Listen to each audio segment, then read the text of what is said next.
Avant que la vidéo commence, bravo à Rockfire qui a trouvé de quel manga j'allais parler aujourd'hui. Lui aussi il a une chaîne YouTube et sur sa chaîne il a un concept plutôt sympa qui est les coups de cœur. En gros dans ses vidéos il va parler de youtubeurs qu'il apprécie et qu'il affectionne. Donc allez jeter un œil à sa chaîne si ça vous intéresse. Et maintenant je vous laisse les indices que j'avais laissés dans la précédente vidéo et je vous souhaite bonne chance pour trouver celle-ci. Et à tout de suite. Salut, c'est Fat Black et aujourd'hui je vais vous parler d'un manga qui nous montre le désespoir et l'espoir de l'humanité. On va donc parler de Shingeki no Kyojin. Allez c'est parti. Yo, 5年ぶりだな。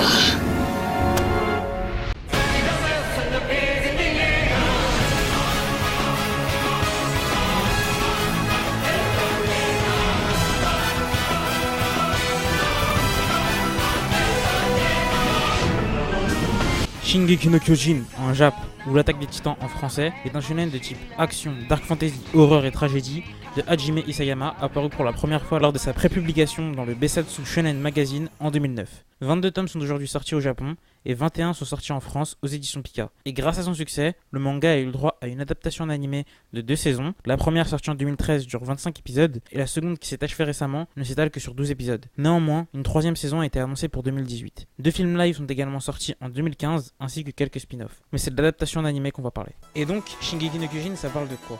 Shingeki no Kyojin, ça nous raconte une quête de l'humanité enfermée à l'intérieur de 3 murs qui a pour objectif de retrouver sa liberté en s'émancipant de titans qui les menacent sans cesse et qui ont pour unique but d'avaler le plus d'humains possible sans raison apparente. Et l'histoire nous fera suivre Eren Yeager, un jeune garçon qui a toujours voulu intégrer les bataillons d'exploration et qui après avoir vu sa mère se faire manger par l'un d'entre eux,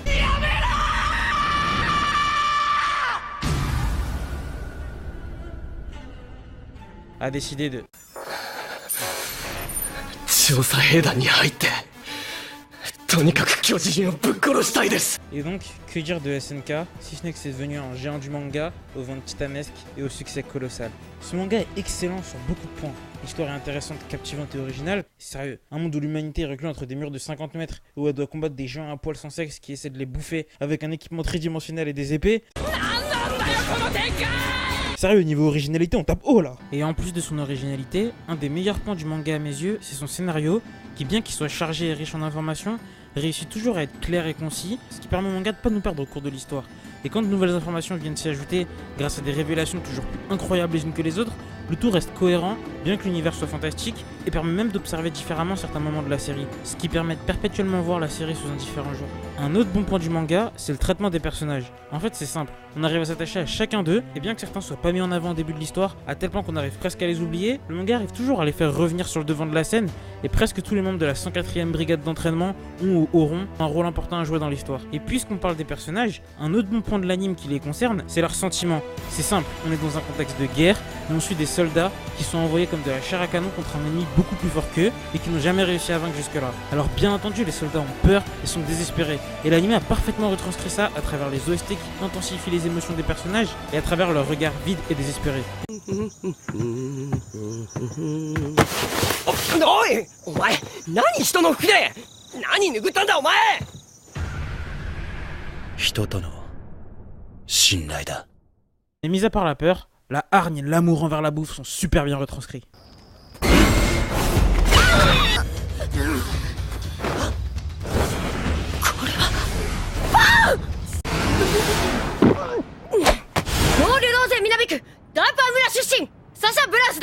なぜ貴様は芋を食べた。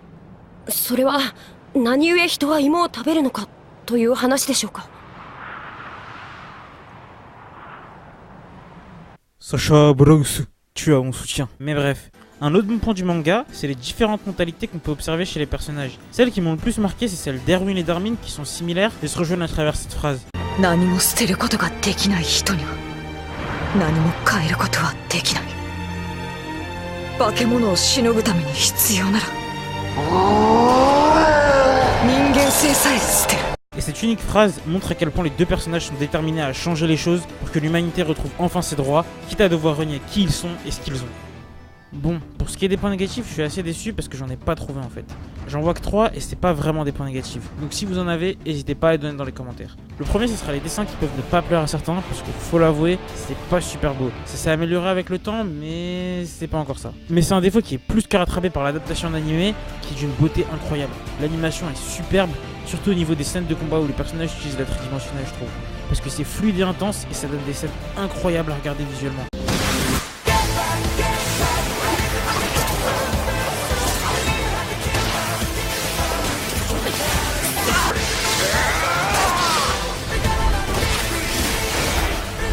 Et même l'opening 1 qui est maintenant devenu culte est magnifique parce que visuellement, grâce aux différentes séquences contenant du sang et vocalement, l'opening retranscrit bien le malaise, la pression et la peur des personnages, mais il nous montre ensuite que l'humanité n'est pas totalement résignée et qu'il reste encore une lueur d'espoir. Et franchement, réussir à transmettre ça en un opening d'1 minute 30, c'est juste incroyable. Le deuxième point négatif, ce serait que certains épisodes aient pu paraître longs, lents ou un peu chiants parce qu'il n'y a pas d'action, pas de conflit, etc. Mais au fond, ces épisodes sont toujours utiles car ils permettent soit de développer un personnage, soit de renforcer les liens entre plusieurs personnages. Et c'est utile dans le sens où ça permet de renforcer les sentiments qu'on a pour les personnages dans les moments difficiles. Car on sait qui ils sont, d'où ils viennent et ce qu'ils ont vécu, du coup on se sent forcément plus impliqué. Et le troisième point négatif, ce serait le fait qu'il n'y ait pas assez d'épisodes. 4 ans avant une saison 2, c'était trop long. Non, sérieux, je comprends que produire un animé de qualité, ça demande du temps et qu'il faut laisser du temps au manga pour avancer, pour que l'animé ne rattrape pas le manga. Mais 4 ans, c'était dur. Heureusement que la saison 3 est annoncée pour 2018. Personnellement, ça me soulage. Et je voudrais ajouter un petit point positif, c'est les fins de saison de l'animé. Elles sont excellentes. Elles s'arrêtent sur un moment de repos des personnages où des points viennent d'être révélés et permettent de nous faire réfléchir aux événements de la saison tout en voulant savoir ce qui se passera dans la saison suivante. Mais c'est quelque chose qui est présent dans quasi chacun des épisodes parce qu'à la fin de chaque épisode, je voulais vraiment connaître la suite et c'est super d'avoir un anime comme ça qui devient vite addictif. Et pour finir, je voudrais dire que d'après moi, Shingeki no Kyojin, c'est un manga qui a su se créer sa propre identité et qui peut facilement être apprécié par un grand nombre de personnes. Mais si les thèmes de la guerre et un contexte quasi omniprésent de mort environnante vous dérangent, passez votre chemin. Donc voilà, c'était mon avis sur Shingeki no Kyojin. Si vous aussi vous voulez massacrer du titan, et foncez voir Shingeki no Kyojin. Ceci étant dit, likez si vous aimez, dislikez si vous aimez pas, abonnez-vous si vous voulez, mais surtout commentez et allez voir Shingeki no Kyojin. Allez, salut les gens.